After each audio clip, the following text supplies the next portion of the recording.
कपिल मुनि ने माता देवहूति से कहा, प्रसंग मजरम पासम आत्मनः कवियो विदुः स एव साधुषु कृते मोक्ष द्वार मपावृतम।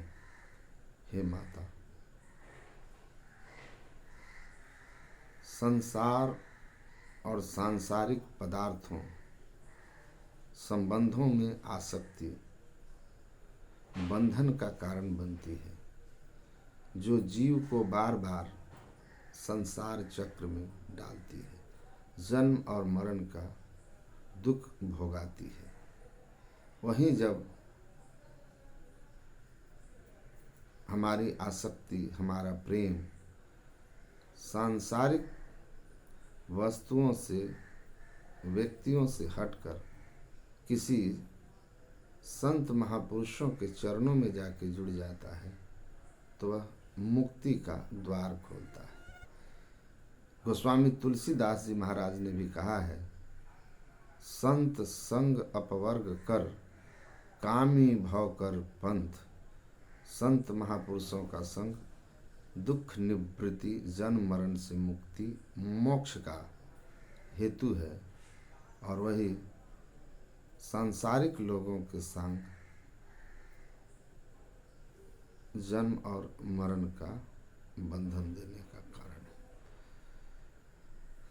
हमारा स्नेह संतों के चरणों में होना चाहिए। भव सागर की नाव शुद्ध संतन के चरण, तुलसीदास प्रयास बिनु मिलहि राम दुख हरण।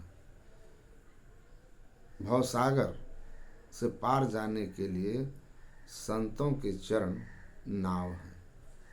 उस चरण से जो लग गया उनका कल्याण होगा। सत्संग लागी रहो रे भाई, तेरी बिगड़ी बात बन जाए, कबीर साहब ने कहा। और परमाराध्य सदगुरु महर्षि में ही परमहंस जी महाराज कहते हैं, नित्य प्रति सत्संग कर ले प्यारा, तेरा कार्य सरय सारा।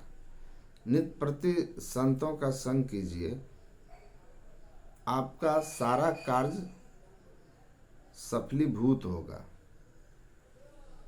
चाहे वो सांसारिक कार्य हो, चाहे वो पारमार्थिक कार्य हो।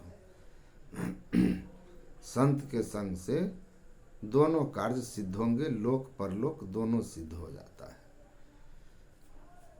हमारे आनंद और कल्याण का जड़ है मुद मंगल में संत समाजू, जो जग जंगम तीरथ राजू। यह चलता फिरता हुआ तीर्थराज प्रयाग साधु समाज है, जो हमारे आनंद और कल्याण की जड़ है। इस आनंद और कल्याण की जड़ को पकड़ के रहेंगे तो एक दिन आप संसार में आनंद को भी प्राप्त करेंगे, और आप जीवन लीला समाप्त करने के बाद परलोक में परम कल्याण मोक्ष को उपलब्ध हो जाएंगे। जीते जी मुक्ति की अनुभूति, जीवन मुक्ति होगी, और देह त्यागने के बाद आवागमन के चक्र को हमेशा के लिए मिटाकर विदेह मुक्ति होगी। और इन सबके जड़ में सत्संग है, सबके जड़ में संतों का संग है, क्योंकि ज्ञान संत के शरण में आकर होता है, वह ज्ञान जिस ज्ञान से मोक्ष की प्राप्ति होती है। जगत गुरु शंकराचार्य जी महाराज कहते हैं, कुरुते गंगा सागर गमनम व्रत परिपालन मथवा दानम ज्ञान विहीन सर्वमते न मुक्तिम भजति न जन्म शते न।